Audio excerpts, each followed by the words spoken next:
nupang heula-heulana disebut ngaran tea ngaran Allah maka Abdullah ti heula tah Abdurrahman panggil ti heula Abdurrahim ti heula tah nu kos dari itu tah Abdurrauf ti heula pokoknya ngaran-ngaran Allah maka Abdu ti heula geus diproses teh mah ti heula jadinya namun ka surga ti heula mun ka neraka ti heula eta tah nomor kedua ngaran-ngaran nabi baheula makan di urang loba tah ngaran Yahya Isa Nuh Ayub Sulaiman Daud baheula mah di urang ge loba ku ari mah lamun aya nu menta ngaran ka kula salah lagi tah we lalaki kumaha mun dengaranna Yahya seru kiai mah Yahya teu daekeun dibere Yahya teu daekeun ya Allah kurang keren sakira teh Masya Allah geus satu diganti ku kula naon yehey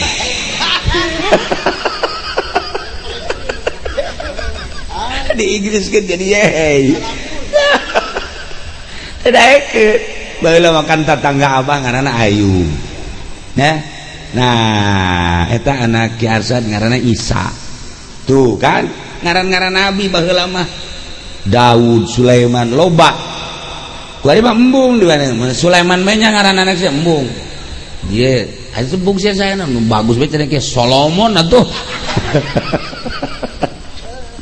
nah ngaran-ngaran nabi heulakeun bangsa Pendi angel Pendi mah mana nabi lain wali lain pedagang bangkrut atau bulbul Effendi ge tah Effendi angel terus di mah heula ngan ka ditu nah ieu ngaran dah bakal diheula-heulakeun ngaran Allah maka abdu ngaran nabi ngaran ulama tafaul yang maya resep ka Imam Ghazali di ngaranan Muhammad Ghazali tah bapak kolot na ieu budak Ghazali babaturan kula keur sakola baheula ieu Haji Jali Ghazali tafaul berarti Nawawi Syafi'i Hamna Hanafi Hambali ye eta ngaran ti heula ge bakalna ti heula ge Haji Nafi heula cenah gingkring bae dah tapol ka Imam Hanafi jalan ngaran Hanafi direndengkeun ke jeung Imam Hanafi ge cilek-cilek pun ieu kiamat cenah atuh eta ngaranna tafaul. Nah urang boga wali di urang ngaranna Hasanuddin ngaranan Hasanuddin ku resep-resepna tafaul gas ngaranna Hasanuddin ulama ke Maulana geus bae Hasanuddin mantep tuh ayo geura nya ngaran Allah geus tadi maka abdu ngaran nabi geus ngaran ulama wali geus ieu naon ayo Pendi atuh ganti masalah ngan ngawuduk tetep atuh ngejek koneng tuh menang mawa di dieu kuari ya bae cenah teh ge hayang aing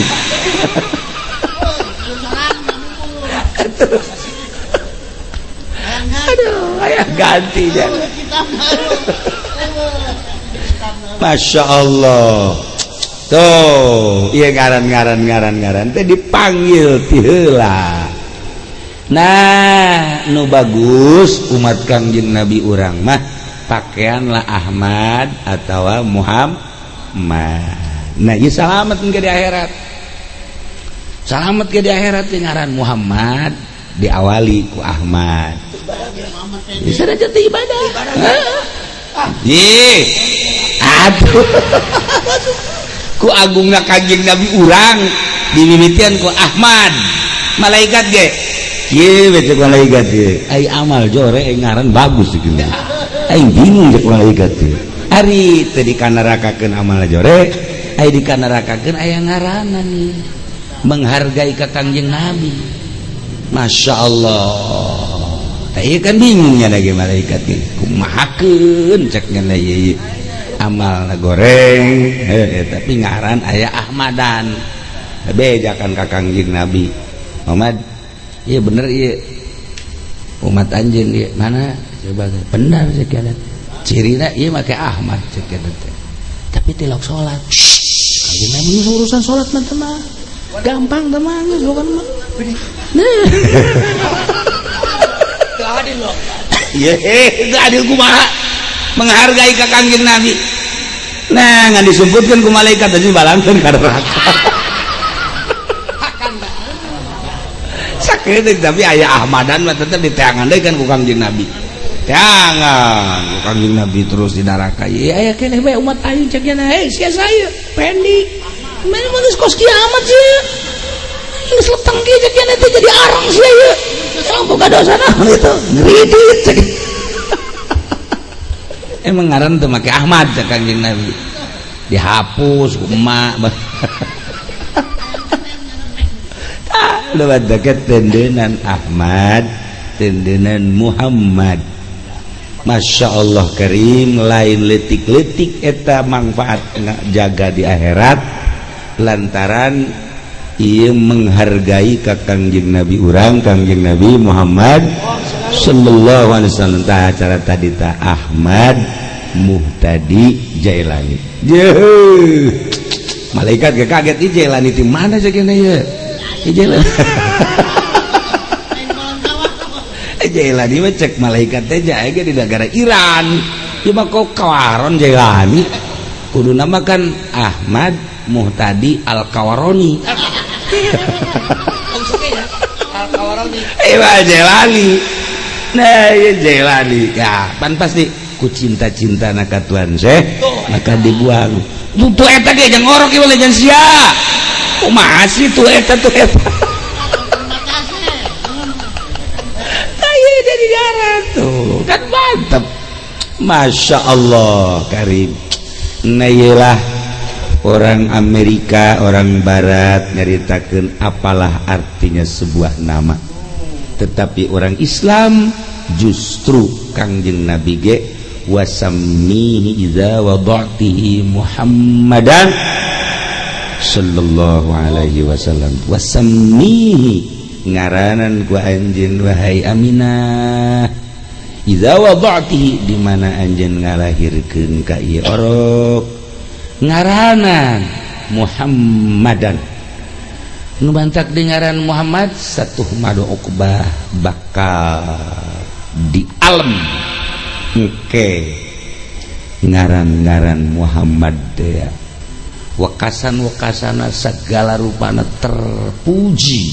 samihi zawadatihi Muhammadan li'annahu satu madu Uqbah mantap ngaranan anu bagus sakumaha cek Kangjeng Nabi nyarita cak Kangjeng Nabi min hakil walad ala waladi min hakil waladi ala walidihi salah satu asya hak anak terhadap indung jeung bapana tilu hiji ayusamyahu bismin hasanin idza wulida ngaranan anak make ngaran nu bagus di mana geus lahir bagus sakumaha tadi ngaran Allah make abdu atawa ngaran para nabi atawa ngaran para wali atawa ngaran para ulama bismin hasanin make ngaran nu bagus cak agama ulah sembarangan ngaran ieu mah waduh iya lahir apa yang naon ya bulan naon bulan Desember geus Desi Masya Allah ayo ini Agustus iya mah September Septi Masya Allah hari iya mah nopia kalau peking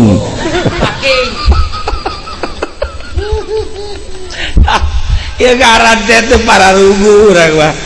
ya Allah ya Rabbi ku resep-resepna ieu maka artis Oma Irama ya dipake ngaran anak saya Raja Dangdut Roma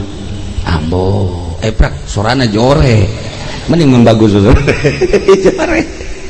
tah kudu ngarangki ayusam yahu bismin hasanin iza wulida hiji tah ngaranan anak make ngaran nu bagus di mana geus lahir.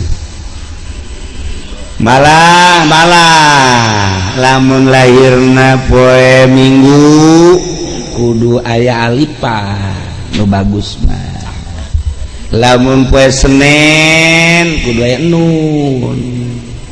Lamun poe Salasa lam atawa sa.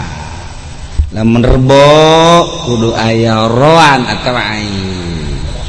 Lamun Kemis aya kho atawa aya sin. Segala homsa emang boga homsa meureun. Ingat bae nya ka homsa. Lamun Jumat kudu aya jima. Bagus lah ieu mah. Lamun Sabtu sin atawa ba. Tah sarwitu Sabtu eta. Sarboa Sabtu. Lah ieu eta mah lamun endek make aturan perhikmatan. Keur henteu masalah. Tapaul mah teu kudu kos kitu ge.